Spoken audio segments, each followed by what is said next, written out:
আসসালামু আলাইকুম। যে বস্তাগুলো দেখতে পাচ্ছেন, এই বস্তাগুলো হচ্ছে জিপসামের আঠার বস্তা অবশ্য। এটি একটি কেমিক্যাল।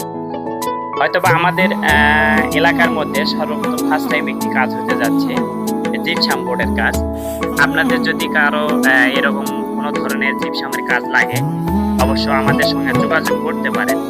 এখানে যে কেমিক্যালটি ব্যবহার করা হচ্ছে, এটি একটি ময়দার মতো একটু আঠালো জিনিস। অবশ্যই এখানে দেয়া হচ্ছে একটি বোর্ডের উপরে, এখানে বোর্ড তৈরি হবে এজন্যই। কারণ এখানে প্রথম পার্ট দিয়ে দ্বিতীয় পার্টে অবশ্যই দিতে হবে নেট। নেট ব্যবহার করানো হয় যাতে এটি হার্ড হয়। এই কারণে এই যে সুন্দর করে দেখতে পাচ্ছেন নেট দেওয়া হচ্ছে। কারণ আমাদের এলাকায় কখনো হয়তো বা জিপসামের কাজ হয় নাই, আপনারা হয়তো বা জানেন।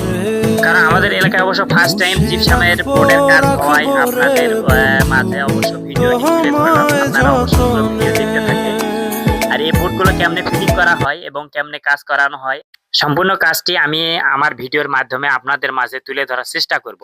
আপনারা সবাই আমার ভিডিওর সঙ্গেই থাকবেন, কারণ ধাপে ধাপে পর্যায়ক্রমে কাজ কেমন হয়। এই যে দেখতে পাচ্ছেন অলরেডি বোর্ড তৈরি হয়ে গেল, অবশ্য 5 মিনিটেই।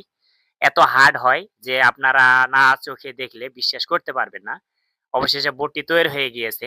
আর পরবর্তী কাজগুলোর ভিডিও পেতে আমাদের সঙ্গেই থাকবেন। ধন্যবাদ।